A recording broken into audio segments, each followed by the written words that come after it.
La rifa. Gracias, presidente. Buenos días. Preguntarle cómo le fue ayer en el trayecto del AIFA al hotel donde se hospeda el presidente Biden y qué fue lo que pudieron conversar. Entiendo que fue aproximadamente 1 hora de camino. Bueno, pues fue un buen encuentro. El presidente Biden es una gente amable. Estuvo todo el tiempo contento. Platicamos sobre temas que vamos a tratar en la reunión de hoy, en la reunión bilateral, el tema migratorio, los temas relacionados con la integración económica de América del Norte y sobre todo el pensar en la integración económica con respecto a las independencias, a las soberanías de todos los países de nuestro continente, porque como lo hemos venido diciendo, no basta con integrarnos en América del Norte. Se está haciendo muy bien esta integración con respecto a las soberanías de Canadá, de Estados Unidos, de México, pero es muy importante pensar en consolidar a todo nuestro continente. Es un sueño que podemos convertir en realidad, el que se logre la unión entre todos los países del continente americano, que podamos complementarnos, porque es el continente con más potencial, con más recursos, con más posibilidades de garantizar el bienestar para nuestros pueblos. Pero tenemos que unirnos y no solo pensar en lo económico, en lo comercial, sino también en el bienestar de nuestros pueblos, la ayuda mutua y actuar con respeto a nuestras soberanías. Sobre eso hablamos en muy buenos términos. Él está muy contento de visitar México y pues fue muy agradable todo el recorrido. Hasta me estuvo ahí mostrando cómo es ese vehículo especial. Él mismo me ponía los botones. Lo que hace esa silla muy muelle.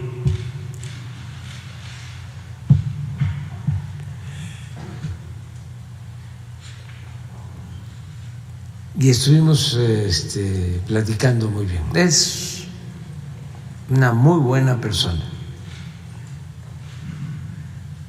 Y yo pienso que va a ser muy exitoso el encuentro, la cumbre en general. Ya no hubo necesidad de tratar el tema de Brasil porque él ya se había pronunciado. Lo mismo el primer ministro Trudeau, lo hicimos nosotros, lo hicieron prácticamente todos los gobiernos del mundo, en rechazo a la actitud irresponsable, antidemocrática en Brasil, y a favor del presidente Lula. Esa es nuestra postura y coincidimos en esto. Vamos a continuar apoyando al presidente Lula, que fue electo democráticamente. Lo apoyan las fuerzas progresistas de Brasil, de México, del continente americano. Es muy satisfactorio el que la solidaridad hacia el presidente Lula no sea nada más de países de América Latina y del Caribe, sino que también el apoyo a la democracia en Brasil, al presidente Lula, también incluya a Canadá, a Estados Unidos y a países de todo el mundo. Es un hecho a destacar, que es un consenso de los países del continente americano. Eso es muy bueno, porque independientemente de las posturas políticas partidistas, se tiene que defender la democracia, se tiene que respetar la voluntad del pueblo.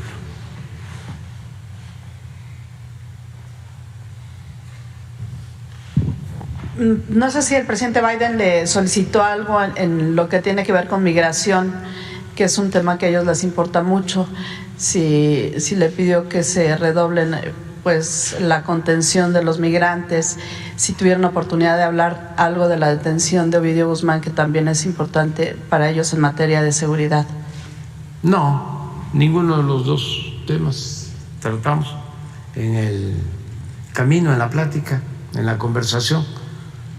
En el primer caso, lo que tiene que ver con migración, pues lo planteamos, pero en el marco de la cooperación para el desarrollo. Coincidimos de que hay que atender las causas de la migración, que la gente no se echa a andar, no abandona sus pueblos por gusto, sino por necesidad, y que hay que garantizar oportunidades a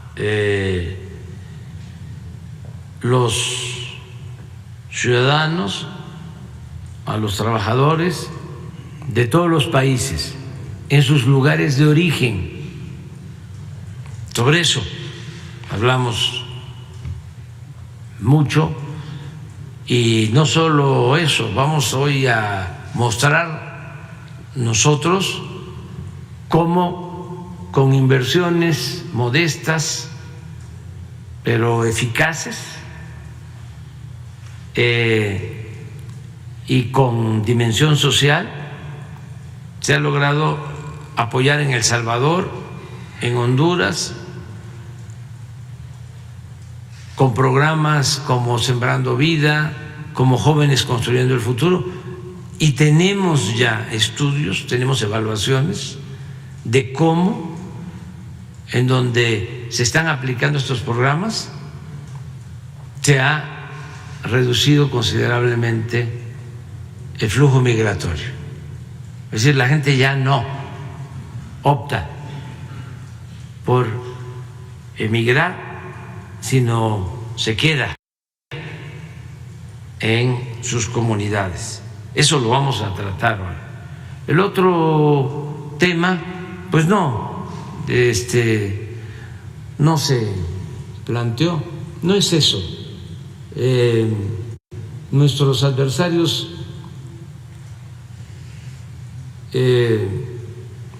simplifican mucho las cosas, todo lo ven de manera pues politiquera,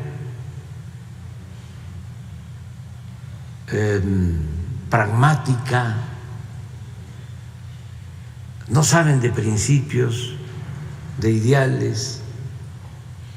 No se puede hacer política, buena política, si no se tienen principios, si no se tienen ideales. Bueno, en la vida hay que tener un ideal, hay que tener una doctrina, hay que ir hacia algo. No se puede actuar con pragmatismo en todo, menos en política.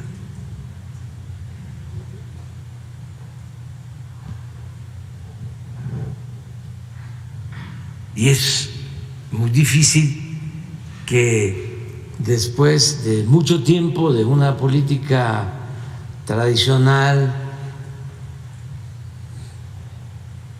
manejada de manera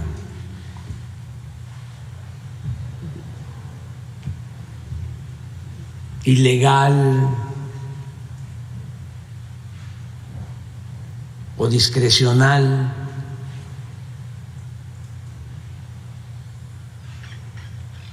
es difícil que se entienda que hay una etapa nueva donde las relaciones son de otro tipo, donde está de por medio la autoridad moral. Imagínense si establecemos relaciones de complicidad con personas, con gobiernos,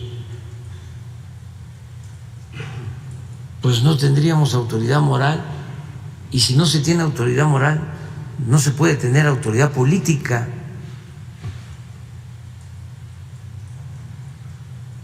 Y si no se tiene autoridad moral y no se tiene autoridad política, no se puede transformar una realidad de injusticias, de opresión, de corrupción de un país. No se puede enfrentar una decadencia como la que padecíamos en el país.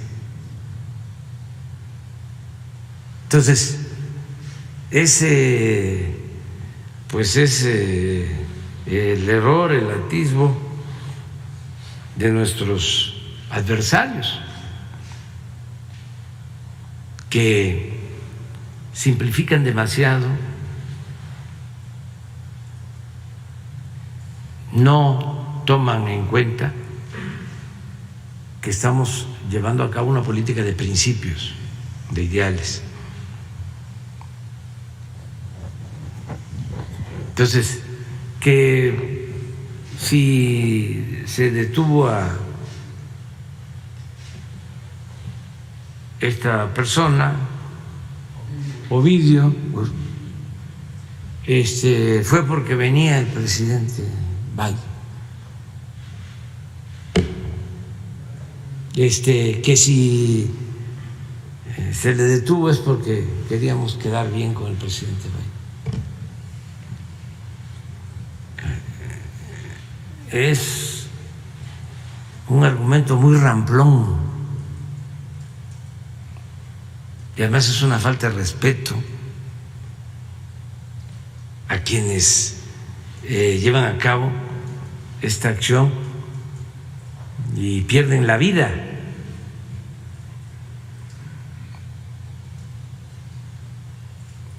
Nosotros aprendimos en la oposición que un dirigente, y esto aplica para cualquier gobernante, puede poner en riesgo su vida, pero no tiene el derecho de poner en riesgo la vida de los demás.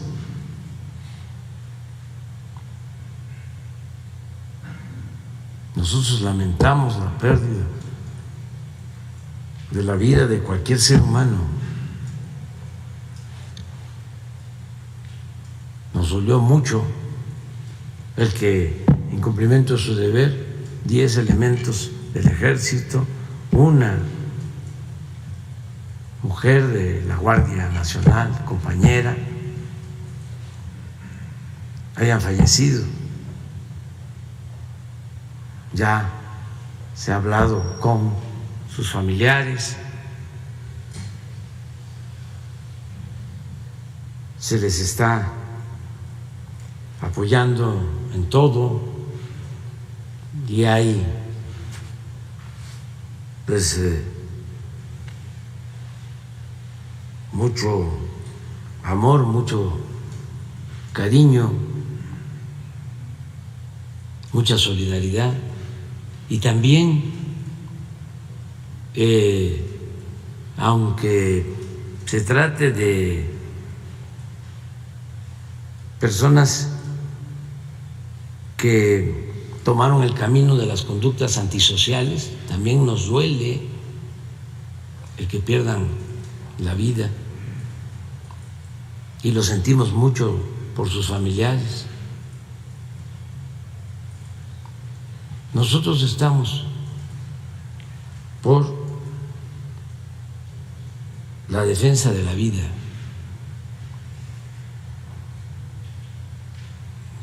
Queremos vivir en paz.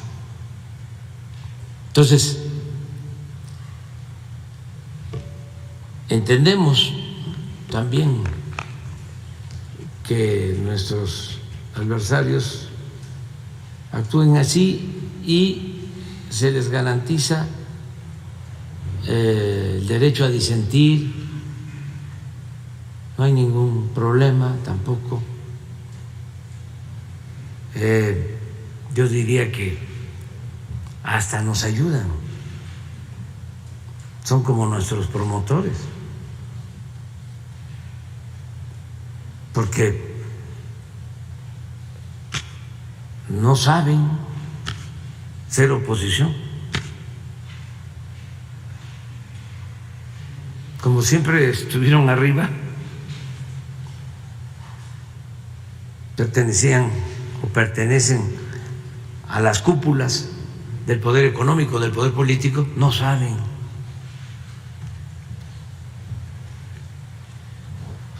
de cómo actuar, porque no conocen los sentimientos del pueblo. Y sucede no solo en los dirigentes opositores, que por lo general todos son o fifís o aspirantes a fifís, o nunca se han vinculado con la gente del pueblo. No solo eso, los intelectuales, ya sabemos cómo actúan, periodistas.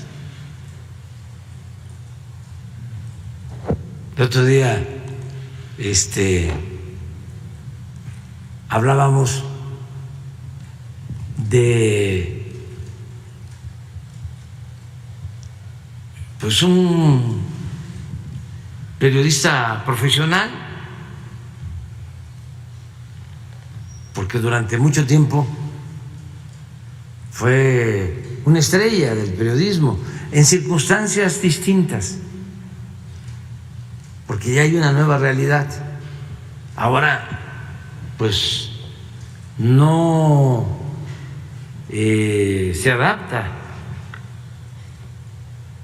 porque no ha querido entender los reacomodos que se han venido dando en nuestro país. Pero hablábamos de Joaquín López Dóriga, ¿no?, que como era antes, seguramente le habló por teléfono a alguien en la embajada de Estados Unidos o a una de las gentes informadas y le dijo: a ver, confírmame, ¿va a aterrizar el avión del presidente Biden en el aeropuerto Felipe Ángeles, sí o no? Y aquí el señor le debe haber dicho: te aseguro que no. De ahí va, ¿no? Porque así era antes. Entonces habían filtraciones y era otra situación. Pues resulta que sí aterriza el avión del presidente Biden en el aeropuerto Felipe Ángeles. ¿Y cómo queda? Por cierto, los del servicio secreto, que se portaron muy bien,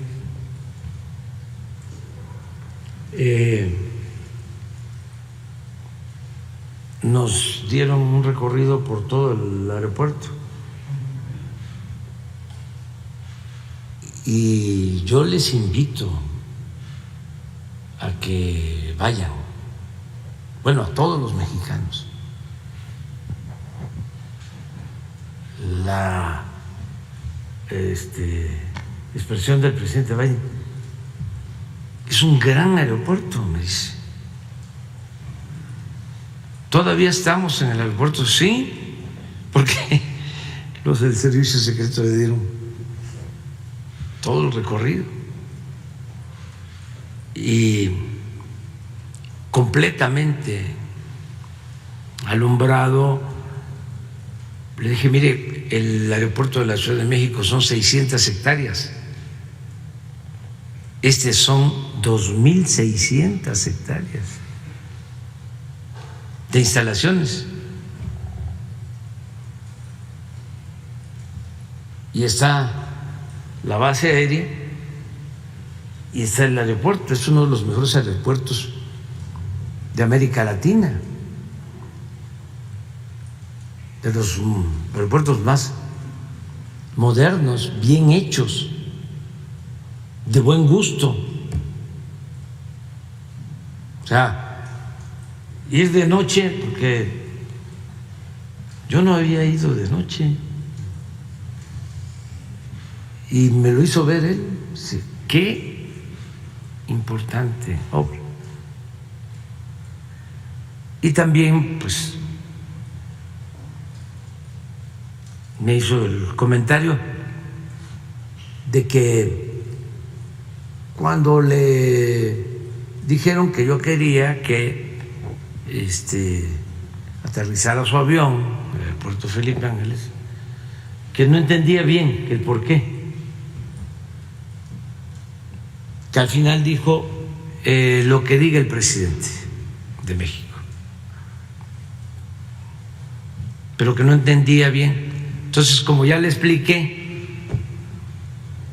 de que este aeropuerto se hizo porque querían hacer otro en un lago y que habían intereses de por medio y que iba a costar muchísimo, y que con el nuevo aeropuerto nos habíamos ahorrado 120,000 millones de pesos. Me dijo: pues ahora ya entiendo. Pero además, como están enojados, aunque esto es un asunto de forma, no de fondo, pero él sabe bien que la forma es fondo.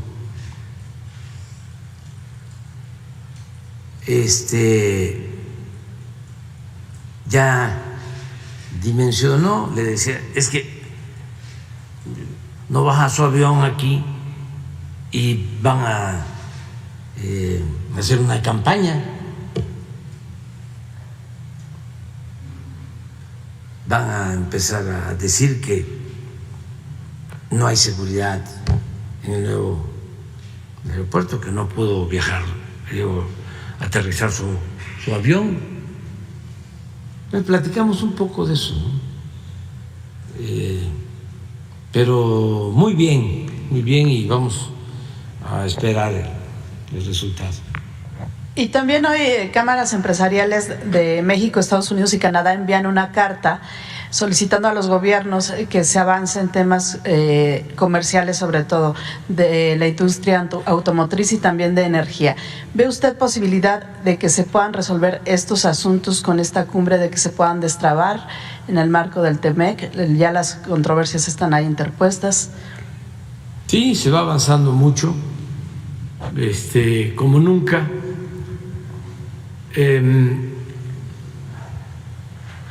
Se necesita fortalecer la integración y ya se está dando de manera, diría yo, natural. Se está fortaleciendo la economía en América del Norte y hay que apresurarnos para terminar de ser autosuficientes en América del Norte y pensar en ser autosuficientes en todo el continente americano, producir en América lo que consumimos. Y esto implica planear de manera conjunta, que no se hacía, a diferencia de Asia, en donde tienen una planeación hacia el futuro, que ya saben qué resultados pueden lograr en el 2030, en el 40, en el 50. Aquí sucedía de que no había una planeación conjunta para el desarrollo de América del Norte y menos para el desarrollo de todo el continente. Aquí aplicaba el dicho de que se echa a andar la carreta y las calabazas se acomodan solas. No había planeación. Entonces nosotros hemos venido insistiendo en que tenemos que planear hacia adelante y tenemos que consolidar económicamente a toda la región, buscando la sustitución de importaciones.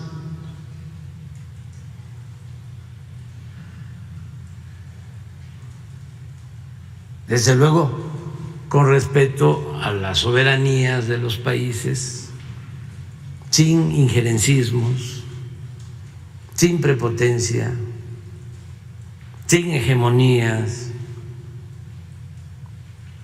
pensando en el bienestar de nuestros pueblos.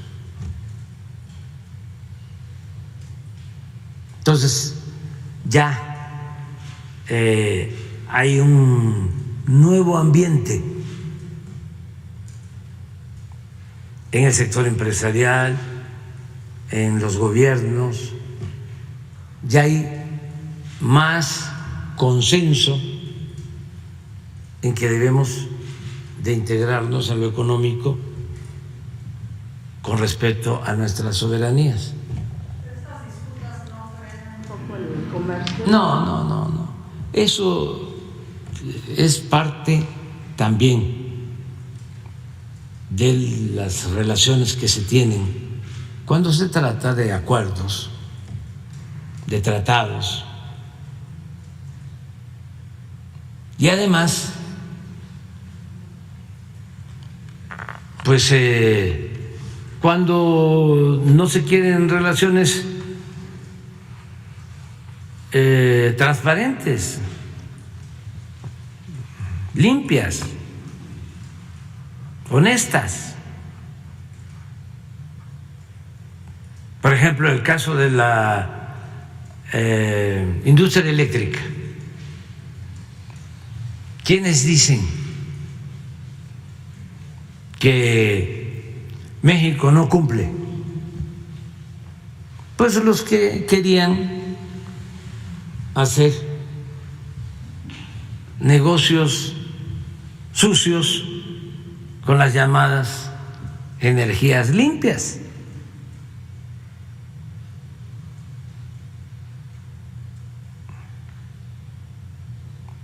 Quienes se inconforman,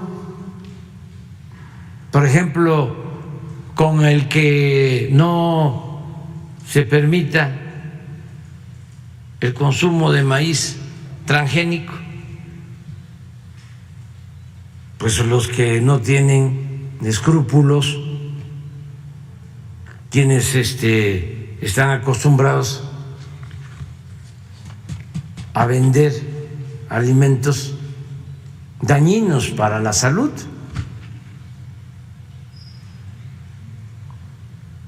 Quienes pueden decir no estamos de acuerdo con que se prohíba a los vapeadores,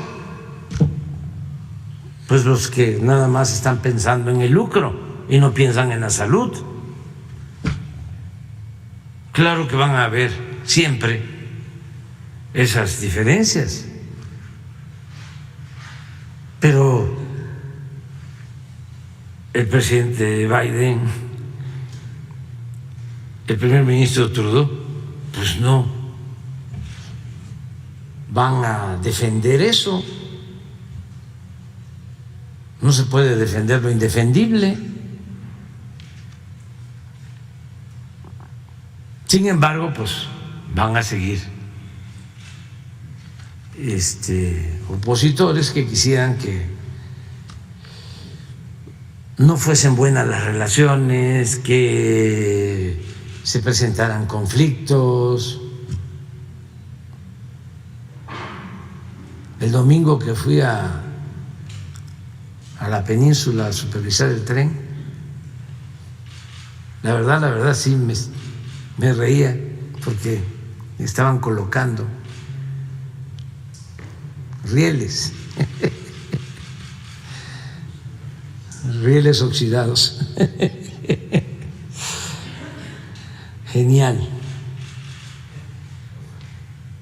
genial.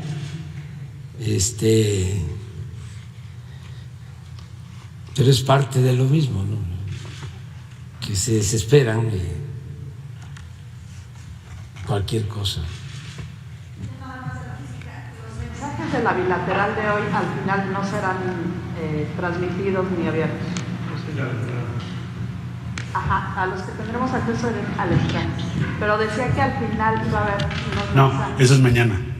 El mensaje en medios es mañana. Hoy en la bilateral no habrá. No, la bilateral hay, cuando se va a iniciar, el mensaje inicial del presidente López Obrador y del presidente Biden, igualmente lo será con el primer ministro Trudeau en el caso de Canadá. Pero el mensaje a medios es mañana, con los tres, así lo convenimos, porque es una cumbre trilateral. No, solamente el mensaje de inicio. Sí, el mensaje de inicio sí. Muy bien. Presidente Emir Olivares de La Jornada, insistir un poco en el tema migratorio. Ayer el presidente Biden, que estuvo en El Paso, dijo que es uno de los temas principales para su administración y que solicitaría la cooperación de México. ¿En qué sentido iría esta cooperación de México si es que ustedes aceptan o no aceptan darla? ¿Cómo se trabajaría de la mano en este tema migratorio, más allá de estos diferendos que han tenido en el apoyo ustedes directo a países de Centroamérica, Estados Unidos con la inversión privada, llevar empresas, etcétera?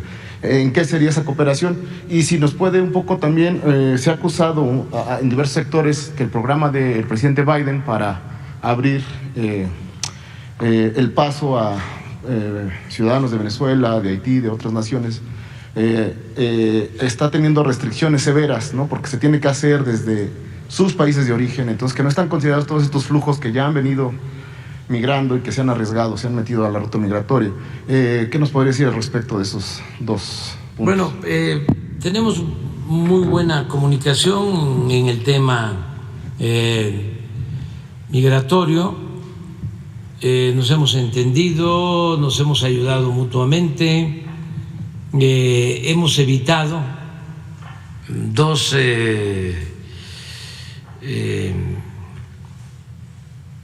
medidas lamentables y oportunistas. Una, lo que tiene que ver con el tráfico de personas, la actitud de quienes trafican con migrantes y que en algunos casos están vinculados con la delincuencia organizada. De ahí que se prefiera cuidar y mantener hasta que se busquen opciones a los migrantes que ingresan a nuestro país en el sur, porque el tránsito hacia el norte es muy riesgoso, muy riesgoso, sobre todo en los estados de la frontera. Entonces, en eso hemos trabajado de manera conjunta, desalentando a estas bandas, estos grupos que cobran para introducir a migrantes a Estados Unidos pasando por México. Y lo otro que también es lamentable, bochornoso, inhumano, es que se utilice el fenómeno migratorio con propósitos políticos o electorales. Esto que hacían algunos gobernantes de Estados Unidos de llevar migrantes a Washington, a Nueva York, a las casas de sus opositores, incluso hace 10 días, 15 días, con las heladas. Imagínense hacer eso. Entonces, nosotros no podemos aceptar esa situación. Entonces, tenemos cuidado muy especial en la actitud del gobierno de Texas, porque, con todo respeto, el señor gobernador es muy dado a ese tipo de acciones.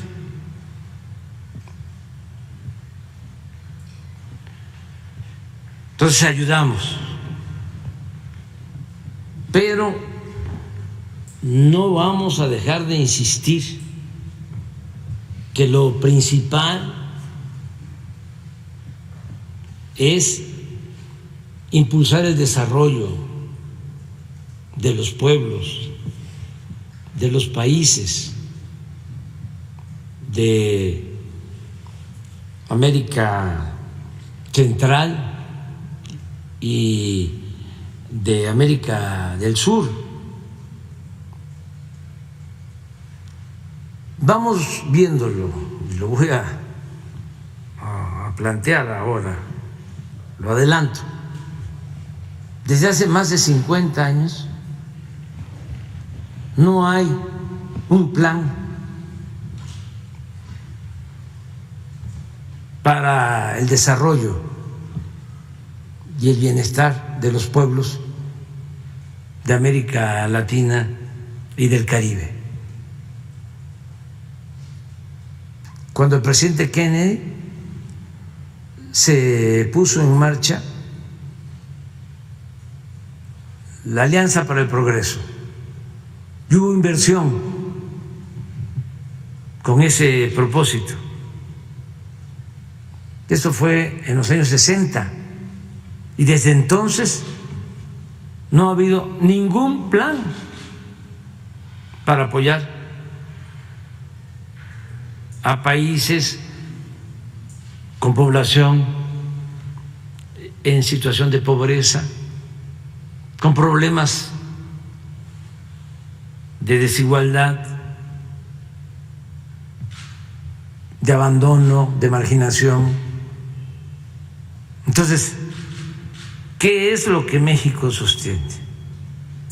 Pues tenemos que invertir en esos países. Por eso, aún a nivel de ensayo,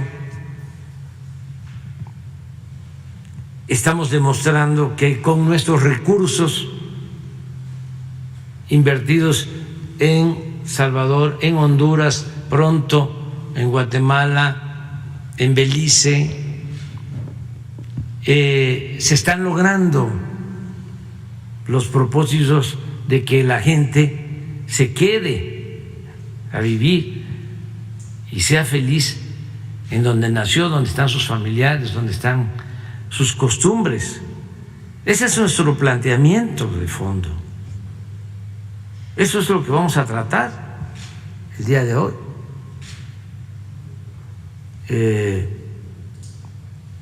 Y en eso hay cada vez más coincidencias. No hay en el presidente Biden una negativa. Al contrario, coincidimos. Hace falta apurarnos para llevar a la práctica un plan con esas características. Por eso el encuentro de hoy es importante, porque ya tenemos un modelo y ya hicimos una evaluación y podemos ir a las comunidades de El Salvador y de Honduras, donde ya llevamos 2 años trabajando, y ahí está la prueba de lo que estamos sosteniendo. Entonces, ese es el propósito básico, ¿no? Fundamental. No sé si me preguntaste sobre otra cosa. Sí, es sobre el tema migratorio, pero insistir en este tema. ¿No había un riesgo que el presidente Biden pueda, o desde Estados Unidos puedan presionar para que México se convierta en este muro que luego se habla, ¿no? Que quieren que se extienda, famoso muro, sobre todo porque el sistema está colapsando? Llegó a un nivel histórico de arrestos en la frontera, 2.3 millones el año pasado, el año fiscal pasado estadounidense. ¿No ve ese riesgo o ve más una actitud de colaboración y de cooperación? No hay colaboración y se están buscando opciones alternativas. Por ejemplo, nosotros celebramos el que el gobierno del presidente Biden haya decidido otorgar permisos o visas temporales a hermanos venezolanos, y se quiere ampliar esto en el caso de Nicaragua, de Colombia, de Haití, inclusive de Cuba. Eso lo vemos bien, porque ¿qué significa? De que hay un conducto, una vía Pero hay mucha para los que quieren irse a vivir y a trabajar en Estados Unidos, pues que no quede nada más el tener que atravesar México con todos los riesgos que implica. Es pues una lucecita en el túnel. Ya es una opción, ya es una alternativa. El que hayan decidido entregar 24,000 visas o permisos, ya nosotros aquí ya lo percibimos, porque se redujo el número de migrantes venezolanos que están haciendo su trámite. Sí, puede ser. De hecho, hay que simplificarlo porque es engorroso. Se piden muchas cosas, pero ya hay algo que no existía. Esto reciente, esto muestra que hay una voluntad para enfrentar el problema y darle cauce y que sea una migración ordenada. Entonces, si esto se consolida, pues va a generar una esperanza en la gente que quiere salir de su país, porque va a decir, me lleva tiempo, tengo que hacer todos estos trámites, pero ya no solo tengo como opción el buscar a un traficante, pagarle un dinero y arriesgarme a cruzar la frontera. Yo veo eso bien.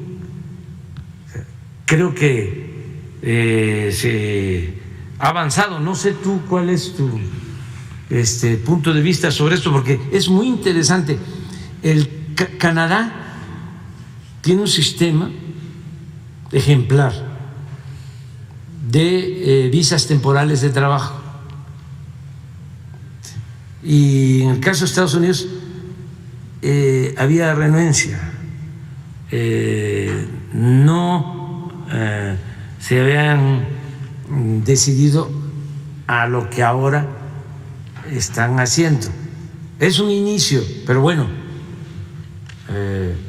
considero que puede funcionar.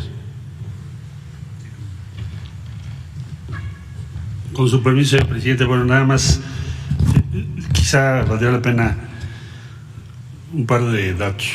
Hay dos ideas en Estados Unidos a partir de ahora, de este paso que tomó el presidente Biden, de cómo manejar el flujo migratorio.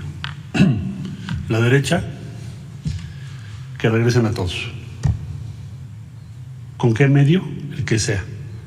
Título 42, título 8, disposiciones sanitarias. Todo esto lo puedes ver en los procesos en la Corte. Se llama expedite removal. Sacarlos de nuestro país a como dé lugar. Ese es el lema.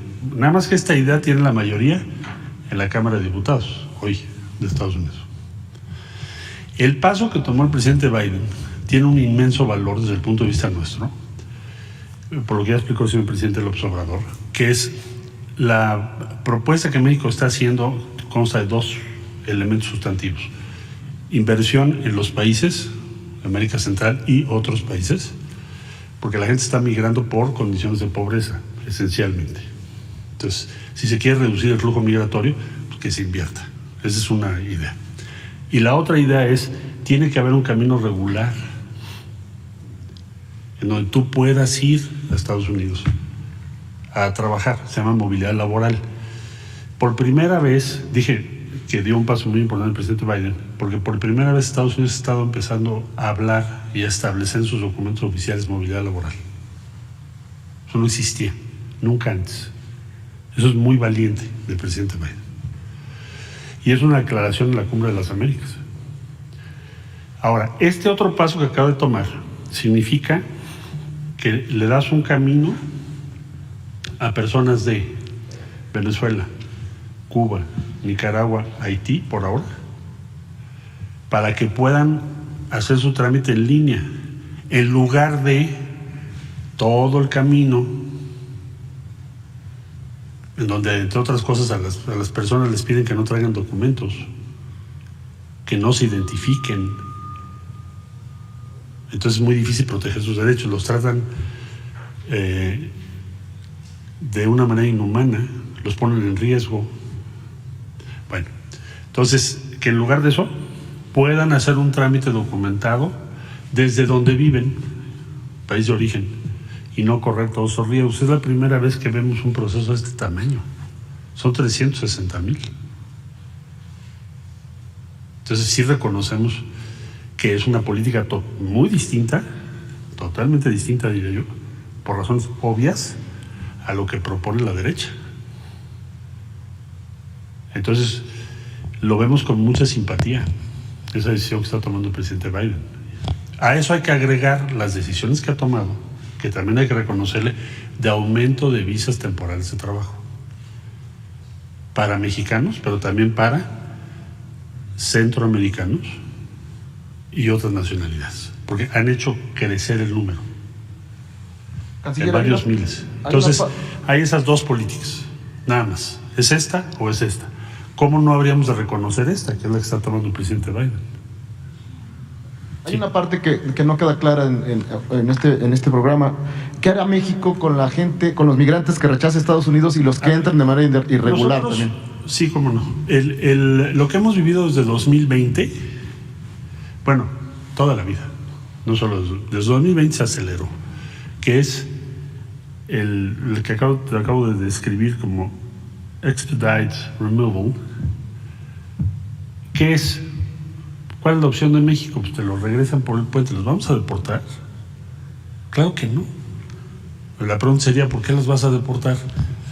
Si México está recibiendo personas que están buscando refugio o que están solicitando visas de trabajo por la frontera sur, ¿cuál sería la diferencia entre una persona que cruza por Tapachula y nos pide refugio y una persona que cruza por El Paso, que lo regresa a Estados Unidos por la fuerza de su territorio, cosa en la que México no puede intervenir?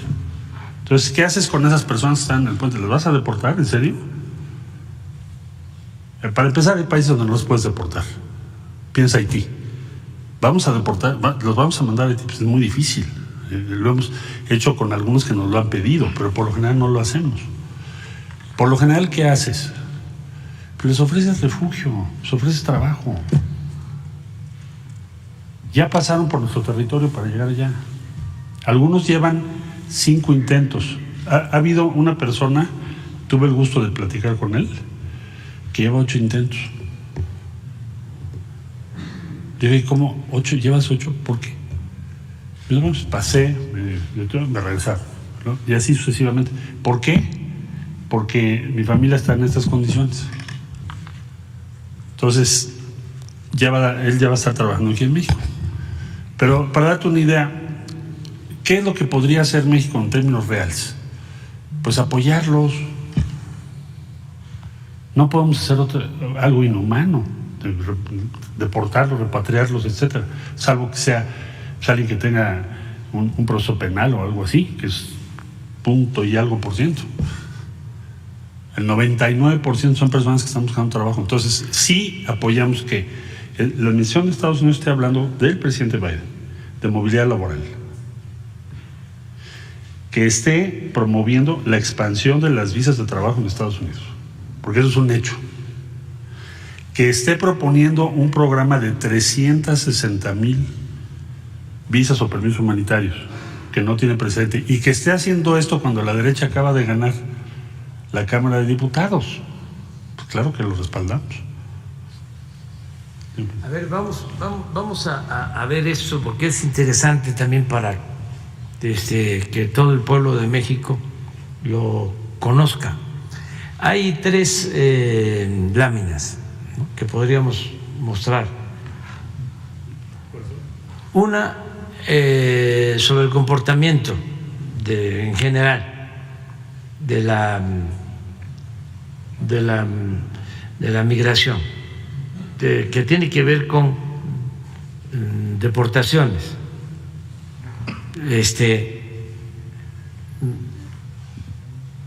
Esta.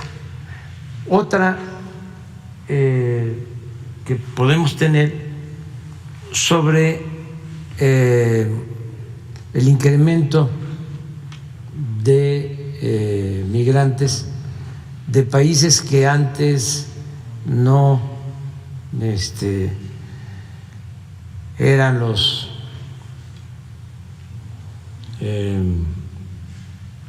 que más no me gusta la palabra expulsar, sí, pero que eran más países centroamericanos, como ahora ha ido cambiando esto. Y una tercera que me gustaría que la puedan tener es que a partir de que Estados Unidos toma la decisión, en el caso de Venezuela, de otorgar estas 24,000 visas temporales o permisos, aquí en México se nos disminuye considerablemente la migración. ¿Las podemos presentar? Las tres. Este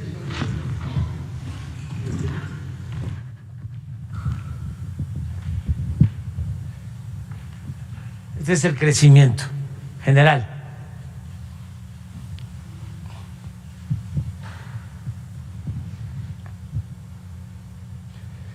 Esta azul son extranjeros.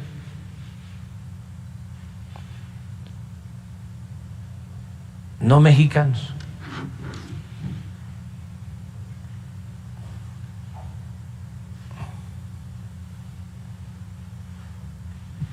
Y son mexicanos. La verde. Nosotros hemos podido.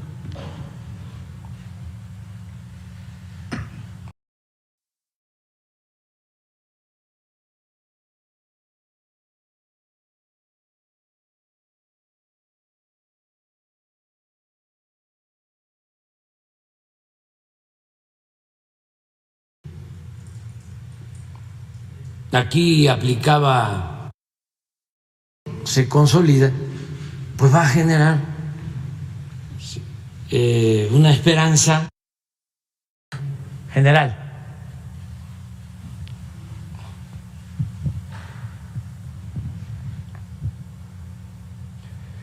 Esta azul son extranjeros.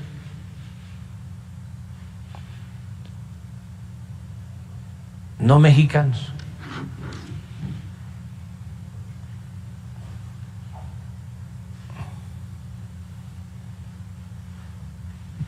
Y son mexicanos. La verde. Nosotros hemos podido. Esto no se veía desde hacía mucho tiempo. Esto es lo que ha crecido últimamente. Ahora, dame la lámina por país de esto, si la tienes. No la tienen. ¿Y no tienen la otra tampoco? Bueno, pero ¿tú lo puedes explicar? O tú explica el caso de Venezuela, de Colombia, o sea, de esto. Y aquí es donde va dirigido básicamente el acuerdo del presidente Biden, y ya como en noviembre que se aplica aquí, en el caso de Venezuela hay una disminución considerable. Bueno, ustedes pueden ver aquí abajo principales nacionalidades de quienes llegan a... Tenemos la gráfica, pero tenemos los números.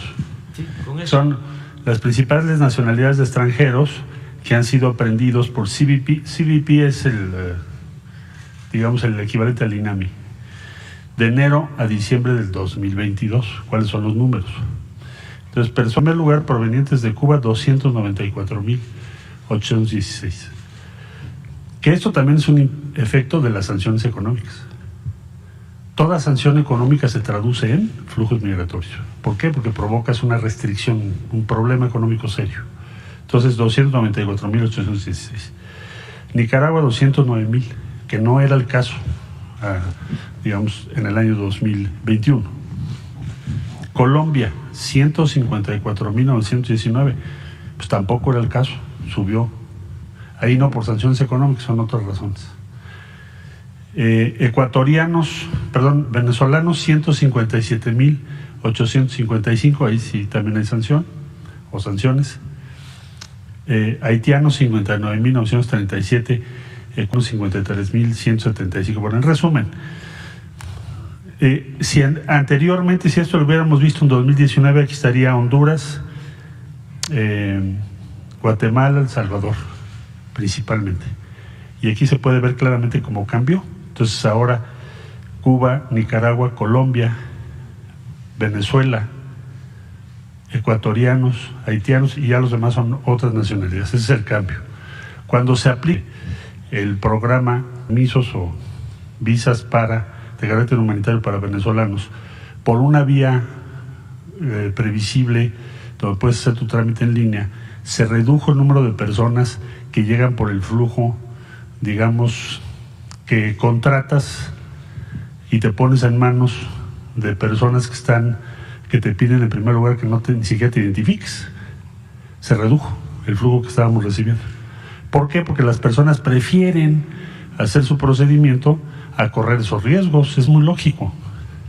Con todo y que sean requisitos, no estás en riesgo ahí, en ese proceso. Tu riesgo es que te tome tiempo el que te resuelvan.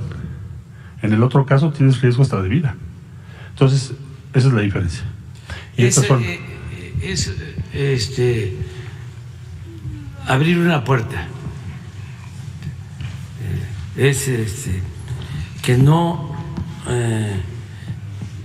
quede solo el viacrucis de atravesar desde esos países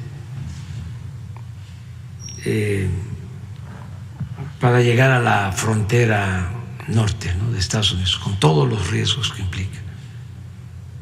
A nosotros nos duele mucho el número de accidentes en vehículos y la pérdida de vidas humanas por ese tipo de transporte.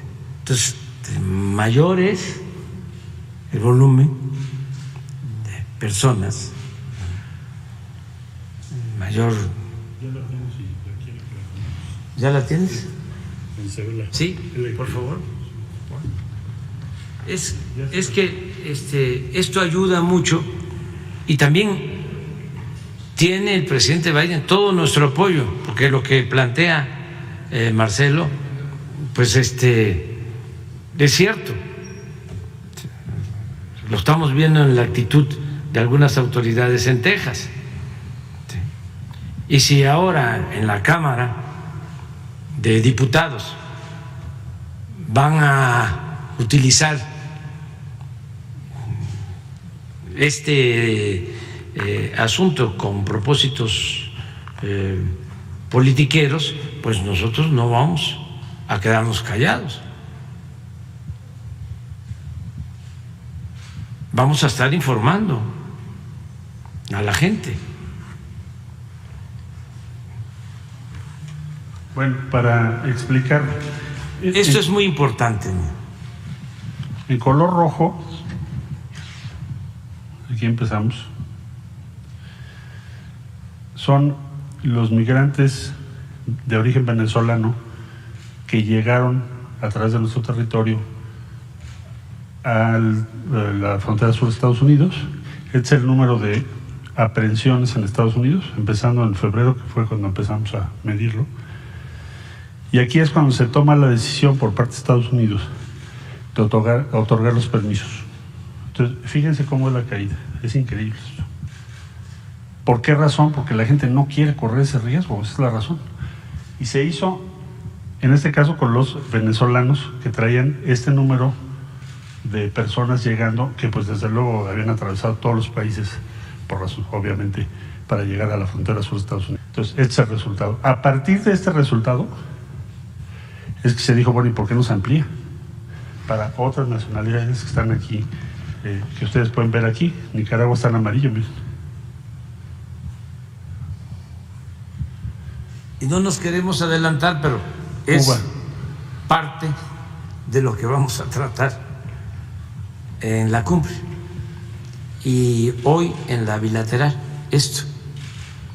Y apoyamos nosotros de dar opciones, de dar alternativas, que se puedan hacer los trámites sin correr el riesgo de atravesar nuestro país. Sí, que se amplíe el número, pero no queremos adelantarnos. Ya el presidente Biden lo ha anunciado, no se entendió, creo yo, correctamente, o se malinterpretó, pero sí es algo que nos consta funciona, porque aquí están los datos. Esto que estamos hablando de los hermanos venezolanos, y si se hace con hermanos cubanos, con hermanos ecuatorianos, nicaragüenses, esto es protección de derechos humanos. Claro, para que esto no se dé, lo que necesitamos